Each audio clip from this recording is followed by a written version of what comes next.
When I wasn't here, someone put into question your viability as a nominee because of a lack of public service, which I find interesting. Sometimes I think we have too much public service in people's background here, not real world business experience. But can you give me an idea of why this nomination may represent your first entry into public service? As an adjacent state and someone who's a homeowner in North Carolina, I appreciated our conversation in your office. Look, I have been in public service, just not in the government. When I lived in New York, I was a strong supporter of a charter school called Harlem Children's Zone, which takes the young residents in a multi-block, gigantic block, keeps getting bigger area of Harlem, and takes them from cradle through high school. But I have found that my service, anyone can write a check, or anyone that with my means can write a check.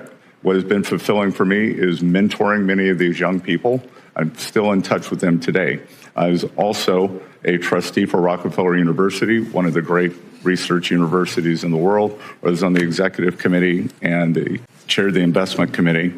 But sitting here today is especially meaningful for me because this is my third try at public service. 1979, when I was 17 years old, I wanted to fight for my country. My father had just experienced extreme financial difficulties. I wanted to attend the U.S. Naval Academy.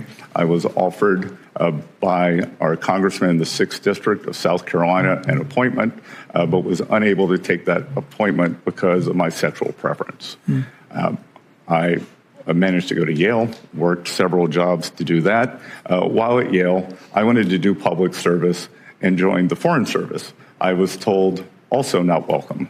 So sitting here today is my third attempt at public service, and I sit here knowing that President Trump chose me because he believes I'm the best candidate, not because of my sexual preference, not because Treasury secretaries with green eyes do better. And I think it is a tribute to President Trump that he looks at people as people. I think that increasing the after-tax return on capital for U.S. companies, especially small business, is one of the greatest forms of job creation that we could see.